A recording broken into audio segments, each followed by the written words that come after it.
अच्छा बेटा, आज है 17 फरवरी 2024 और एडेक्सल फिजिक्स में करंट इलेक्ट्रिसिटी की आज हमारी ये थर्ड क्लास है। यूनिट 2 हम लोग स्टडी कर रहे हैं और इसके अंदर हम आपको ये बात पहले समझा चुके हैं कि जो करंट इलेक्ट्रिसिटी आपने आईजीसीएसई में ऑलरेडी पढ़ी हुई है तकरीबन वही होगी, सिर्फ डिफिकल्टी लेवल बहुत ज़्यादा बढ़ा दिया जाता है। तो इसलिए ये एक्सपेक्ट ना करें कि कोई नया टॉपिक आ जाएगा या कोई नया फॉर्मूला आ जाएगा। टॉपिक वही है, फार्मूला इक्का दुक्का कोई नया आ जाएगा।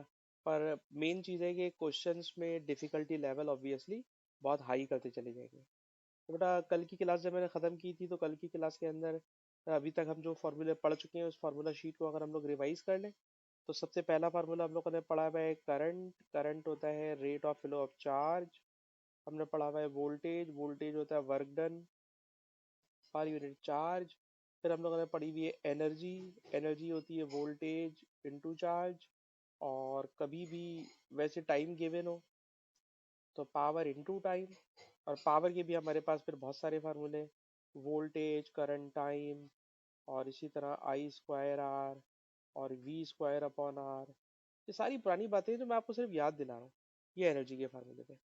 उसके बाद फिर हम लोग आ जाते हैं ओम्स लॉ में। जब हम लोग ओम्स लॉ में आ जाते हैं तो ओम्स लॉ हो जाता है V is equals to I R. और बल्कि ओम्स लॉ का मुझे नीचे क्वेश्चन भी याद आ रहा है। वो क्वेश्चन बेटा ये रहा, ये क्वेश्चन है। इस क्वेश्चन में कह रहे हैं कि जनाब किसी स्टूडेंट ने एक सर्किट बनाया है। ये सर्किट है और इस सर्किट में एक डायोड लगा हुआ है, एलईडी लगी हुई है। और ये जो एलईडी है तो आप जानते हो एलईडी एक सर्टेन वोल्टेज तक उसमें से करंट पास होता ही नहीं है। एक सर्टेन वोल्टेज तक उसमें से करंट पास होता ही नहीं है और उसके बाद फिर करंट पास होना शुरू हो जाता है। तो ये उन्होंने एक ग्राफ लिया हुआ है। ग्राफ का मतलब उन्होंने पहले एक्सपेरिमेंट किया है बेटा, और एक्सपेरिमेंट करके उसकी जो वैल्यूज आई हैं उन वैल्यूज से उन्होंने ग्राफ बना लिया है। अब जब उन्होंने ग्राफ बनाया तो ग्राफ के बारे में उन्होंने ये लिखा है कि ये जो ग्राफ है ये ग्राफ शो करता है कि एलईडी जनरली ओम्स लॉ को फॉलो नहीं करती, लेकिन जब हमारा अप्लाइड पीडी 2 वोल्ट से ज़्यादा हो जाता है तो अब ये ओम्स लॉ को ओबे करने लगती है। लग भी रहा है ऐसे ही कि अब जब वोल्टेज आप बढ़ाते जा रहे हो तो करंट बढ़ता जा रहा है, करंट बढ़ता जा रहा है, करंट बढ़ता जा रहा है। तो क्वेश्चन ये है कि किसी स्टूडेंट का ये ख्याल है कि क्या अगर ऐसा बिहेवियर हो तो इस बिहेवियर को लेकर क्या हम एक्सेप्ट कर लें कि ये जो एलईडी है ये एलईडी ओम्स लॉ को ओबे करती है। ठीक है जी, दोबारा सुनिएगा। ओम्स लॉ हमें सिखाता है कि करंट और वोल्टेज डायरेक्टली प्रोपोर्शनल है। जब करंट और वोल्टेज डायरेक्टली प्रोपोर्शनल होते हैं तो उनका ग्राफ स्ट्रेट लाइन होता है। ग्राफ हमेशा ओरिजिन में से पास होता है। ये दोनों कैरेक्टरिस्टिक्स होना जरूरी है। इस क्वेश्चन में उन्होंने कहा कि कैरेक्टरिस्टिक देखिए, स्ट्रेट लाइन भी बन रही है और अभी ओम्स लॉ को पूरा भी कर रही है। तो एक स्टूडेंट का ख्याल है, अब उस ख्याल को आपने क्रिटिसाइज करना है कि उसका स्टूडेंट का ख्याल सही है या गलत है। 2 मार्क का क्वेश्चन है इसलिए ज़्यादा लंबी भी नहीं करने की ज़रूरत है। तो भाई पहली बात तो ये जहन में रखिएगा, ओम्स लॉ हमेशा उस वक्त फुलफिल होता है जब ग्राफ स्ट्रेट लाइन हो और ओरिजिन में से पास कर रहा हो। ये ग्राफ ओरिजिन में से पास नहीं कर रहा। जब ओरिजिन में से पास नहीं कर रहा तो ये ओम्स लॉ को फुलफिल नहीं कर रहा। जरा जल्दी से इसके आंसर को पढ़िए कि करंट वोल्टेज ग्राफ जो ओहमिक कंडक्टर का होता है वो हमेशा स्ट्रेट लाइन होता है और ओरिजिन में से पास करता है। वी डायरेक्टली प्रोपोर्शनल होता है करंट के साथ। तो हम कहते हैं ओम्स लॉ जो है फुलफिल हो रहा है। लेकिन यहाँ पर ओम्स लॉ एलईडी फुलफिल नहीं कर रही। क्यों नहीं फुलफिल कर रही? क्योंकि the line is not passing through origin. Line is not passing through origin. Line is not passing through origin. तो स्टूडेंट का ख्याल है ओम्स लॉ फुलफिल हो रहा है, जबकि मेरा ख्याल है ऐसी कोई बात नहीं है। तो ये एक बच्चों वाला सा मेरे ख्याल में सवाल था, आसान सा। ये क्वेश्चन हमने कंप्लीट कर लिया। अलबत्ता ये वाला जो क्वेश्चन है ना, इस क्वेश्चन में वो हमसे चाह रहा है कि आप हमें कैलकुलेशन करके दिखाएं। क्या कैलकुलेशन है? तो ज़रा कैलकुलेशन सुनिएगा। सर कैलकुलेशन ये है कि एक एलईडी किसी फिक्स रेजिस्टर के साथ सीरीज में लगी हुई है। आपको पता है अगर सीरीज में रेजिस्टर्स लगे हुए हों तो सीरीज में अगर एक कंपोनेंट का करंट बता दिया जाए तो वही करंट दोनों का माना जाता है। तो एलईडी का करंट 18 मिली एम्पेयर है। 18 मिली एम्पेयर है, ये उन्होंने खुद बताया। अच्छा, ऊपर हमें उन्होंने एलईडी का ही ग्राफ दिया हुआ है। तो 18 मिली एम्पियर पर ग्राफ पर आ जाए, 18 मिली एम्पियर पर ग्राफ पर आ जाए। तो जब मैं 18 मिली एम्पियर पर ग्राफ पर आता हूँ, तो ये नहीं है 18 मिली एम्पियर, ये है 18 मिली एम्पियर।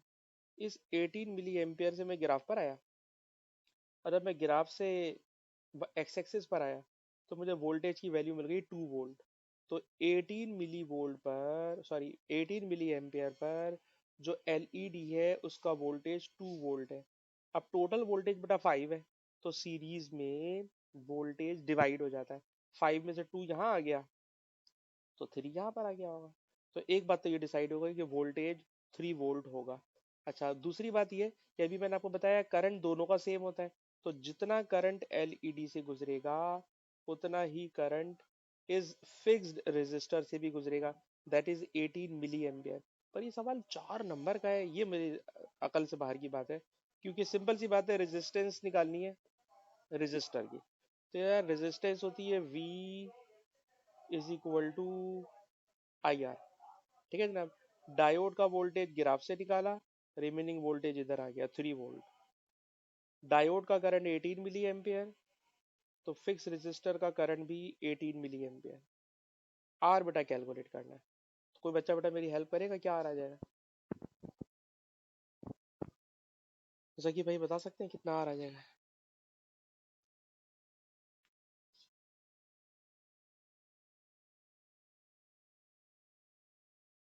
है दोबारा बोलो क्या?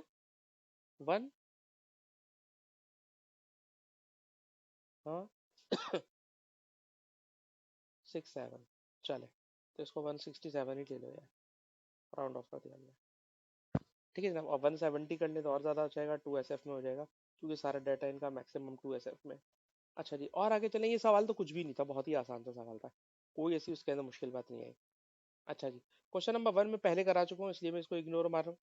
2 भी आपके सामने कर लिया। क्वेश्चन नंबर 3 पर आ जाए। क्वेश्चन नंबर 3 क्या है? सर क्वेश्चन नंबर 3 ये है कि आजकल डिजिटल एम मीटर होते हैं, डिजिटल वोल्ट मीटर होते हैं, डिजिटल ओम मीटर, हर चीज़ डिजिटल है। तो कह रहे हैं जनाब किसी बहुत पुराने ज़माने में ये पॉइंटर वाले एम मीटर होते थे, और इस पॉइंटर वाले एम मीटर को बोलते हैं एनालॉग एम मीटर। और ये जो एनालॉग एम मीटर है ये बहुत ज़्यादा अवेलेबल होते थे और ये यूज़ होते थे। अच्छा, अब क्वेश्चन क्या है सर? क्वेश्चन ये है कि एक एनालॉग एम मीटर में एक सर्किट आपके सामने दिया हुआ है, और आपको कह रहे हैं कि इससे इसके साथ हमने एक शंट लगा दिया है। सर ये शंट क्या चीज़ होती है?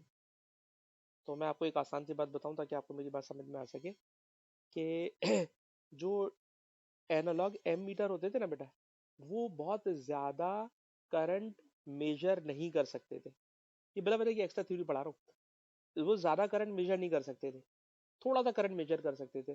तो जब कभी हमें उनकी रेंज बढ़ाना होती थी ना, तो रेंज बढ़ाने के लिए उस एम मीटर के पैरेलल में एक स्मॉल रेजिस्टेंस लगा देते थे, और जो पैरेलल में स्मॉल रेजिस्टेंस लगा देते थे उसका नाम होता था शंट। तो इस क्वेश्चन में भी आपने इस शंट रेजिस्टेंस की वैल्यू को कैलकुलेट करना है, और ये शंट रेजिस्टेंस की वैल्यू कह रहा है शो दैट, लेकिन हम इसको कैलकुलेट करेंगे कि हमने ये रिजल्ट इसका निकालना है, यानी मुझे इसकी रेजिस्टेंस कैलकुलेट करनी है। इसका मैंने नाम रख दिया आर एस। आर एस का मतलब शंट, शंट की रेजिस्टेंस कैलकुलेट करनी है। और ये जो एम मीटर है, एम मीटर की रेजिस्टेंस 18 है। ठीक है जी, कैसे कैलकुलेट करेंगे तो मैं आपको तरीका बता रहा हूँ। तरीका बेटा ये है कि पहली बात जरा ये नोट करें कि लिखा हुआ है कि जो एम मीटर है, ठीक है जनाब, जो एम मीटर है, एम मीटर की रेजिस्टेंस 18 ओम है, एम मीटर की रेजिस्टेंस 18 ओम है, और खुद बता रहे हैं कि इस 18 ओम से इतना करंट पास हो रहा है। हमने कहा अच्छा जी, ammeter, analog ammeter, इसका करंट बता रहे हैं 1 मिली एम्पियर, इसकी रेजिस्टेंस बता रहे हैं 18 ओम। करंट है बेटा 1 मिली एम्पियर, रेजिस्टेंस है 18। ठीक है जनाब, तो ये बनिया समझ लें 18 मिली वोल्ट। ठीक है जनाब, ये हमने एम मीटर का वोल्टेज निकाल लिया, एम मीटर का वोल्टेज कैलकुलेट कर लिया। अच्छा, नीचे लगा हुआ है शंट, नीचे लगा हुआ है शंट। अगर मैं आपसे बोलूं शंट का वोल्टेज कितना होगा, तो शंट का वोल्टेज होगा शंट का करंट इनटू शंट की रेजिस्टेंस।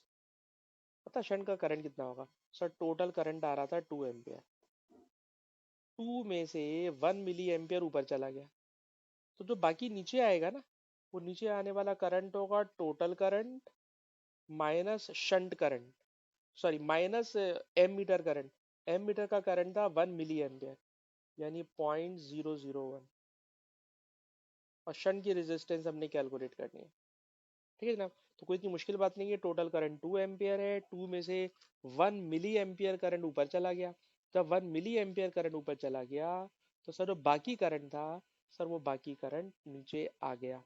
तो उससे भी हम क्या कैलकुलेट कर सकते हैं, उसका वोल्टेज कैलकुलेट कर सकते हैं।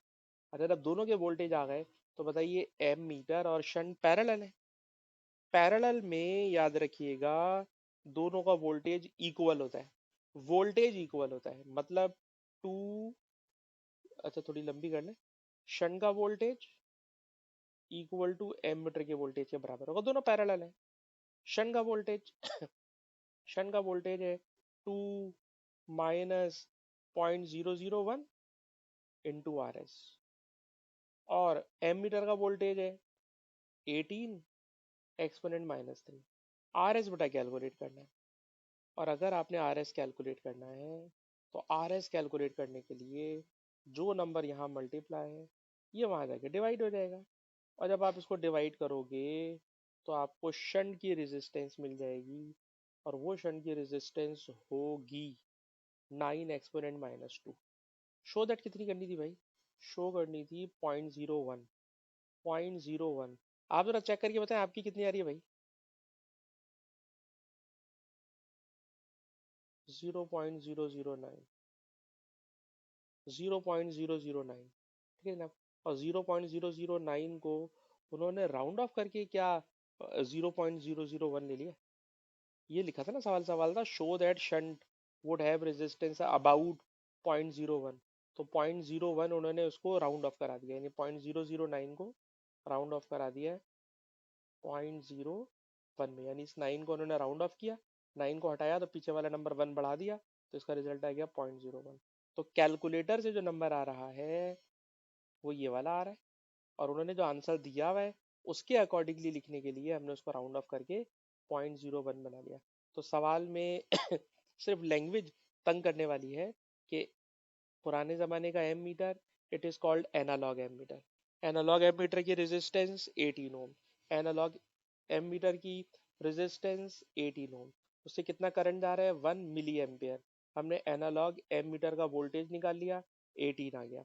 टोटल करंट आ रहा था 2 एम्पियर, 2 में से जितना एनालॉग एमीटर में चला गया बाकी शंट में आ गया, इनटू आर एस। दोनों के वोल्टेजेस को इक्वेट किया, आर एस की वैल्यू कैलकुलेट कर ली। तो इसमें ऐसी कोई मुश्किल बात नहीं है ये। अच्छा जी, अब जरा आ जाइए इधर, इधर आ तो रहा हूँ, लेकिन इधर आने में पहली जरा एक बात याद पूछूंगा मैं। अहमद तुम कल क्लास में थे? अहमद तुमने कल क्लास लाइव पढ़ी हुई मेरे साथ? अच्छा, ये बताओ ये जो थर्मिस्टर होता है, ये टेम्परेचर सेंसर होता है। टेम्परेचर सेंसर का मतलब इसका टेम्परेचर ज़्यादा होगा तो सर्किट की रेजिस्टेंस कम हो जाएगी, थर्मिस्टर की रेजिस्टेंस कम हो जाएगी। रेजिस्टेंस कम होने का मतलब क्या था? कल पढ़ा चुका हूँ इसलिए पूछ रहा हूँ, रेजिस्टेंस क्यों कम हो जाती? हाँ हाँ हाँ हाँ, बोलो बोलो बोलो बोलो।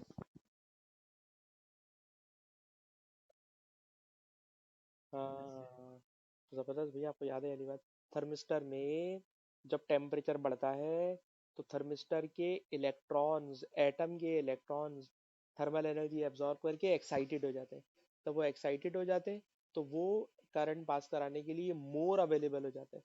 जब वो करंट पास कराने के लिए मोर अवेलेबल हो जाते हैं, तो हम कहते हैं अब ज़्यादा करंट पास होने लगता है, और जब ज़्यादा करंट पास होने लगता है तो हम कहते हैं जनाब रेजिस्टेंस कम हो गई है। ठीक, अब इसी बात को वो यहाँ पर आपसे कहलवा रहे हैं, ऑल्दो कि उन्होंने पहले कहानी बड़ी ऐसी सुनाई है जैसे सवाल पढ़ के पता चले पता नहीं क्या बोल रहे हैं। वरना इतनी सी बात है कि थर्मिस्टर को उन्होंने ठंडे पानी में डाला। बताइए बेटा, जब ठंडे पानी में थर्मिस्टर को डाला, तो थर्मिस्टर का टेम्परेचर कम हो गया। टेम्परेचर कम होने का मतलब उसकी रेजिस्टेंस ज़्यादा हो गई। रेजिस्टेंस ज्यादा होने का मतलब जो फ्री इलेक्ट्रॉन्स हैं, जिसको इस टॉपिक में कहते हैं चार्ज कैरियर, उन चार्ज कैरियर की क्वांटिटी क्या हो गई होगी, कम हो गई होगी। जब चार्ज कैरियर की क्वांटिटी कम हो गई तो जाहिर सी बात है करंट कम हो गया, और अब करंट कम हो गया तो हमने कहा कि जनाब रेजिस्टेंस इंक्रीज हो गई। भाई तबीयत सही नहीं है हमारी। अच्छा जी, अब जरा इसी चीज को जरा यहाँ पे देख लीजिए, क्योंकि इसमें खाली लिखने वाली बात है, कैलकुलेशन कुछ भी नहीं है। तो जरा सुनिए, कहते हैं जब टेम्परेचर कम हो गया, ठंडे पानी में डाला, तो number of free electrons per unit volume, जो कि स्मॉल एन से डिनोट करते हैं थर्मिस्टर के, वो कम हो गए। कंडक्शन इलेक्ट्रॉन कम हो गए, इलेक्ट्रॉन कम हो गए, करंट कम हो गया, करंट कम हो गया तो हमने क्या था, रेजिस्टेंस इंक्रीज हो गई। सही था ना, एक बात हो गई।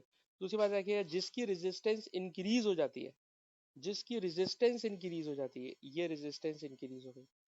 जिसकी रेजिस्टेंस इंक्रीज होगी ना बेटा, उसका वोल्टेज भी ज्यादा हो जाएगा। तो ये वाला जो वोल्ट मीटर है सर, ये वोल्ट मीटर रीडिंग ज्यादा लेने लगेगा। तो क्वेश्चन यही है, वी इंक्रीज हो गया, कमेंट्री करें। तो वी इसलिए इंक्रीज हो गया जब उसकी रेजिस्टेंस इंक्रीज हो गई, तो अब वो ज्यादा फ्रैक्शन ऑफ वोल्टेज उठाएगा, और जब ज्यादा फ्रैक्शन ऑफ वोल्टेज उठाएगा तो थर्मिस्टर वाले पोर्शन में वोल्टेज ज्यादा हो जाता है, थर्मिस्टर वाले पोर्शन में वोल्टेज ज्यादा हो जाता है। जकी भाई मैं अपनी बात को रिपीट कर रहा हूँ, जकी आपसे कहलवाऊंगा, सारी बातें आपके सामने लिखी हुई हैं, आई होप कि आप मुझे एक्सप्लेन कर देंगे। सुनना बेटा, जकी अपना माइक्रोफोन रेडी कीजिएगा। सर थर्मिस्टर को ठंडे पानी में डाल दिया, जब आपने थर्मिस्टर को ठंडे पानी में डाला तो ठंडे पानी का टेम्परेचर कम था। सर जब टेम्परेचर कम होता है तो टेम्परेचर कम होने से रेजिस्टेंस ज़्यादा हो जाती है। रेजिस्टेंस ज़्यादा होने की वजह, क्योंकि sir number of free electron की अवेलेबिलिटी कम हो जाती है, तो रेजिस्टेंस कम हो जाती है, सॉरी ज़्यादा हो जाती है, करंट कम हो जाता है। और अब करंट कम होगा, करंट कम होगा तो हमने कह दिया ना रेजिस्टेंस ज़्यादा हो गई। जिसकी रेजिस्टेंस ज़्यादा होगी फिर वो ज़्यादा वोल्टेज उठाएगा। तो ये वोल्ट मीटर की रीडिंग पहले से इंक्रीज हो जाती है, वोल्ट मीटर की रीडिंग इंक्रीज हो जाती है। खाली कमेंट्री ये करनी थी, वोल्ट मीटर की रीडिंग इंक्रीज क्यों हो गई। जी जकी कुछ बोल के बताइए बेटा।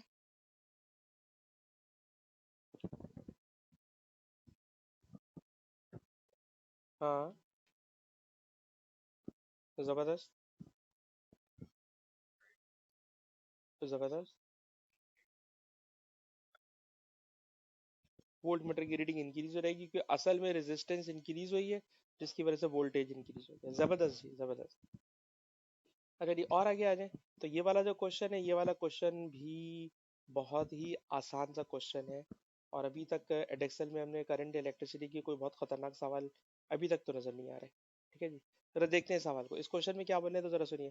कह रहे जनाब एक स्टूडेंट है, उसको हमने इलेक्ट्रिक मोटर दी हुई है, वो इलेक्ट्रिक मोटर की एफिशिएंसी को स्टडी कर रहा है, और मोटर के ऊपर कुछ लोड को वो हैंग करता है, हैंग करके उस लोड को ऊपर रेस करता है, बार बार वेट बदलेगा, और वेट बदल के मोटर की एफिशिएंसी कैलकुलेट करने के लिए उसको ऊपर उठाएगा। ऊपर उठाने के लिए वो टाइम कैलकुलेट करेगा, और हाइट, मुख्तलिफ उसने चीज़ें जो आपके सामने डाटा दिया हुआ है। काम की बात क्या है सर, काम की बात यह है कि सेल F4 को देखें। ये रहा जी सेल नंबर F4, ये रहा जी सेल नंबर F4। कह रहे हैं सेल नंबर F4 में जो रिजल्ट्स आए हुए हैं, जो रिजल्ट्स आए हुए हैं, वो रिजल्ट्स कैसे आए हैं, वो रिजल्ट्स कैसे आए हैं, तो उन रिजल्ट्स को कैलकुलेट करने की आप हमें कैलकुलेशन एक्सप्लेन करें। सेल नंबर 4 कैसे आया है, इसको आपने एक्सप्लेन करना है। ठीक है, तो ज़रा देखिए सेल नंबर 4 में आखिरी स्टेप क्या है, एफिशिएंसी। तो एक बात तो पक्की है कि हमने मोटर की एफिशिएंसी निकालनी है। या कभी भी एफिशिएंसी निकालनी हो तो एफिशिएंसी बचपन से पढ़ रहे हैं सर, होती है output divided by input. Efficiency होती है आउटपुट डिवाइडेड बाय इनपुट। अच्छा, आउटपुट इनपुट में आउटपुट क्या होगा, तो याद रखिएगा सर, कभी भी किसी चीज को नीचे से ऊपर लिफ्ट कर रहे हो, उठा रहे हो, तो नीचे से ऊपर उठाने में जो आउटपुट होता है ना सर, वो हमेशा पोटेंशियल एनर्जी होती है, ग्रेविटेशनल पोटेंशियल एनर्जी हमेशा आउटपुट होती है। किसी चीज को सर अगर आप ऊपर उठा रहे हैं तो mgh, it is always efficient output, ये आउटपुट होता है। ठीक है जनाब, अब इस आउटपुट में सबसे पहले चाहिए mg का मतलब वेट।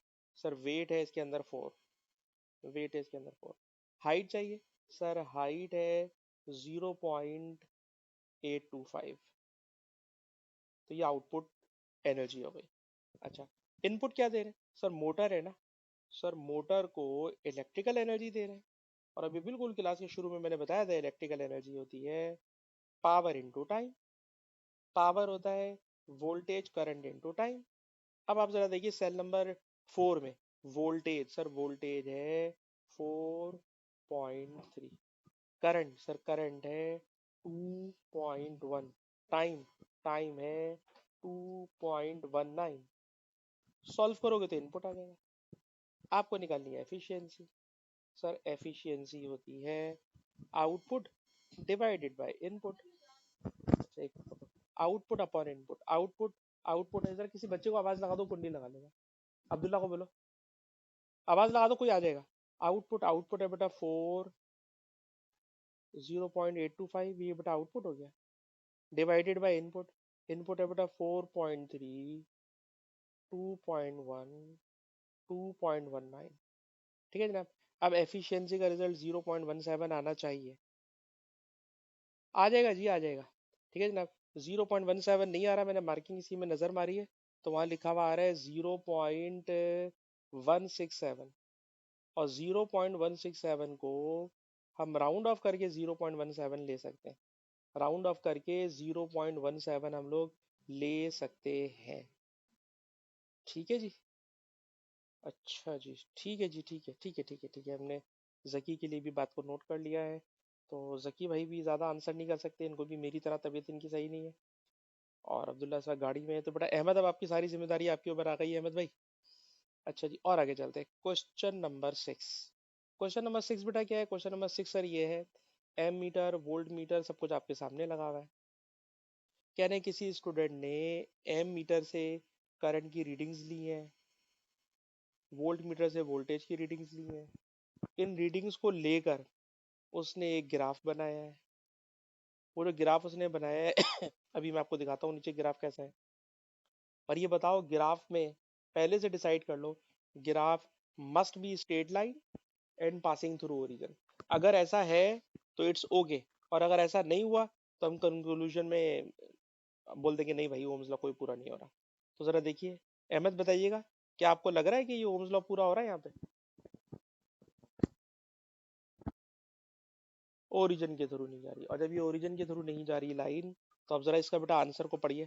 कह रहे ओम्स लॉ में करंट वोल्टेज के साथ डायरेक्टली प्रोपोर्शनल होता है, तो line should pass through origin. Line should pass through origin. पर ये जो पॉइंट्स हैं, पहली बात तो ओरिजिन में से पास ही नहीं कर रहे, ओरिजिन में से पास नहीं कर रहे। दूसरी बात इनकी मुझे इतनी मजे की नहीं लगी, लेकिन खैर क्या बोलूं। कह रहे जनाब ये जो पॉइंट है सारे के सारे स्कैटर्ड पॉइंट है, तो मुझे तो लग रहा है कि ये स्ट्रेट लाइन भी नहीं है। भाई लाइन ऑफ बेस्ट फिट तो ऐसी होती है यार, वो बीच में से निकालते हैं। तो मुझे इनका ये सेंटेंस पसंद नहीं आया, लाइन ऑफ बेस्ट फिट में तो बीच में से निकलेगी वैल्यूज यार। तो कह रहे जनाब पॉइंट्स स्कैटर्ड है, ये भी मजे की बात नहीं है। तो कंक्लूजन ये हो गया कि जो ग्राफ है वो कंडीशन ऑफ ओम्स लॉ को फुलफिल नहीं कर रहा, इसलिए स्टूडेंट की जो स्टेटमेंट है वो नॉट वैलिड है। स्टूडेंट की जो स्टेटमेंट है वो नॉट वैलिड है। वैलिड जब होती, जब वो दो कंडीशंस पूरी करता।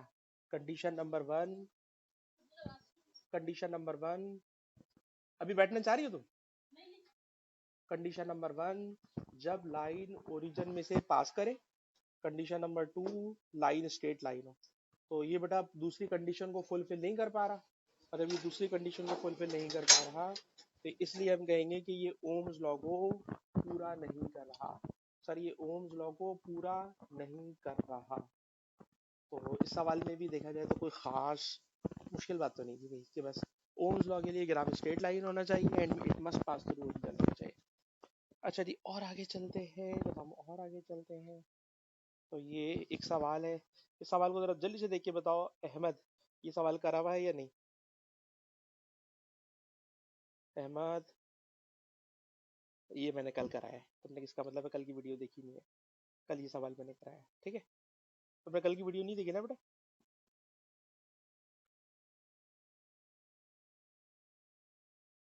हाँ, चलो चलो, लेकिन आपने कहा नहीं पहचाना, नहीं पहचाना आपने, चले। अच्छा अब जरा जल्दी से इसको देख के पहचानो, ये वाला सवाल करा जबकि ये वाला मैंने नहीं कराया, ठीक है, ये वाला मैंने नहीं कराया। अच्छा जी, अब जरा इसके अंदर क्या हो रहा है, तो जरा इसके अंदर देखते हैं। इसके अंदर पहली बात तो यार एक नया लफ्ज आ रहा है, एक नया लफ्ज आ रहा है, ड्रिफ्ट वेलोसिटी। सर ये ड्रिफ्ट वेलोसिटी क्या चीज़ है? तो ड्रिफ्ट वेलोसिटी नाम की मैंने कोई चीज़ अभी तक पढ़ाई नहीं है। तो जरा देखते हैं ड्रिफ्ट वेलोसिटी क्या चीज़ होती है। ड्रिफ्ट वेलोसिटी के बारे में जरा सुनना बेटा। कहते हैं जब किसी कंडक्टर को किसी सेल या बैटरी के प्लस माइनस से कनेक्ट करते हैं, तो उसमें से इलेक्ट्रॉन्स का फ्लो होने लगता है, इलेक्ट्रॉन भागने लगते हैं। जब इलेक्ट्रॉन भाग रहे होते हैं, तो भागते हुए इलेक्ट्रॉन्स की जो वेलोसिटी होती है ड्यू टू द वोल्टेज, उस वेलोसिटी का नाम होता है ड्रिफ्ट वेलोसिटी। ड्रिफ्ट वेलोसिटी क्या है? सर जब इलेक्ट्रॉन्स फ्लो कर रहे होते हैं, तो इलेक्ट्रॉन्स का फ्लो, इलेक्ट्रॉन्स का मूव करना, तो उनकी जो वेलोसिटी होती है it is called drift velocity. इस ड्रिफ्ट वेलोसिटी का एक फार्मूला होता है, और वो फार्मूला मैंने यूं याद किया हुआ है, मैंने यूं याद किया हुआ है, I am navy, I am navy, I am navy. आप किसी भी तरीके से याद कर लें, आई एम नेवी। अच्छा, इस आई एम नेवी में आई का मतलब करंट है, ए का मतलब एरिया है, वी ड्रिफ्ट वेलोसिटी है, ई एलिमेंट्री चार्ज है। ई जो है बेटा वो एलिमेंट्री चार्ज है, जिसकी वैल्यू होती है 1.6 एक्सपोनेंट माइनस 19 कूलम। इलेक्ट्रॉन का चार्ज क्या है? जहाँ लिखा है बेटा एरिया, तो area usually pi r square लोगे। एन क्या चीज़ है? तो एन तो मेरे ख्याल में मैं कल भी आपको समझा चुका हूँ। एन होता है number of electrons per unit volume, number of electrons per unit volume. और इसको बेटा मैंने कल नाम दिया था, नाम याद कर लेना अहमद, मैं पूछूंगा बार बार। एन का नाम होता है number density of charge carrier, number density of charge career.